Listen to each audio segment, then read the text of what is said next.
천승희의 장원급제, 차미령의 상상임신, 김소혜와 청수연 현감으로 부임한 그의 아버지와의 충격적인 재회 등 볼거리가 많은 옥시부인전 12회, 따끈따끈한 12회 속으로 들어가 볼까요? 버선발로 뛰쳐나와 천승희를 만나 추노꾼에 대한 얘기를 들은 옥태영은 다시는 자기 곁을 떠나지 말라며 서방님하면서 천승희 품에 안깁니다. 천승희는 버선발로 나온 옥태영을 업고 집으로 돌아갑니다. 집에 도착해보니 도끼가 내가 막심이 너를 좋아한다라고 공개 사랑 고백을 해버립니다. 한편 성도겸도 차미령과 티격태격 다툼을 합니다. 수레에 뛰어든 것도 일부러 혼인을 하기 위함이었느냐라고 묻자 차미령은 아니요, 저도 모르게 서방님이 다칠까봐 뛰어들었다고 말하며 서방님이 이렇게 힘들어서 어쩌냐며 아이만 없었더라면 서방님이 이리 미운 저를 곁에 둘 필요가 없으실 텐데 라고 말하는데 갑자기 하혈을 하는 차미령은 깜짝 놀라며 주저앉습니다. 의원을 불러 진맥을 본 결과 차미령이 상상 임신이었다고 말하면서 임신이 아니라고 합니다. 이에 놀란 차미령은 옥태영에게 서방님이 오해하지 않도록 잘 얘기해달라고 말합니다. 옥태영은 저는 동서를 믿었기에 떠나려는 동서를 붙잡았는데 작은 서방님은 왜 동서를 믿지 못하셨어요? 라고 성도겸에게 말합니다. 결국 차미령은 성도겸이 잠시 졸고 있는 틈을 이용하여 짐을 챙겨 편지 한 장 써놓고 집을 떠납니다. 뒤늦게 뛰쳐나간 성도겸은 차미령 양아버지를 만나 차미령의 어린 시절에 대한 이야기를 듣고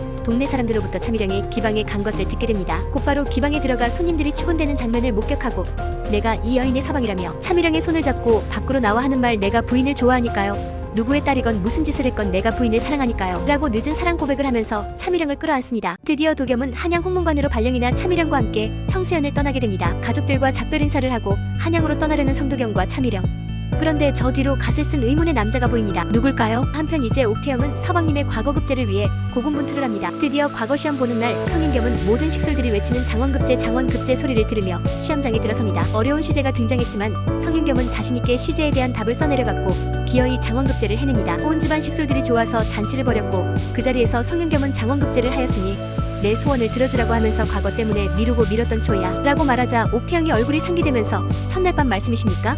하고 되묻습니다. 옥태영이 막심의 혼례를 준비하는 것을 알고 성윤겸이 막심과 도끼의 혼례를 올려주자고 한 것입니다. 윤겸이 태영에게 내 소원이 우리의 첫날 밤이라고 생각한 거냐라고 묻자 태영은 아니라고 하면서 윤겸의 볼에 뽀뽀를 해줍니다. 이어서 윤겸이 제대로 입맞춤을 하면서 둘은 달콤한 한밤의 데이트를 합니다. 한편 외지부에는 계속해서 사기 사건이 접수되는데 알고 보니 만수 삼시아 사건이었습니다. 장원급제하여 별감이 된 성윤겸과 좌수가 현감을 찾아가 따지려는데 바로 현감은 옥태영이 옛날 구덕이라는 노예로 살던 집의 김소혜 아버지 김낙수였던 것입니다. 성윤겸은 만석에게 이 사실을 빨리 옥태영에게 알리라고 했는데 길이 엇갈려 옥태영은 이미 현감이 있는 곳에 도착하였고 현감의 얼굴을 보고는 몸이 굳어버렸습니다.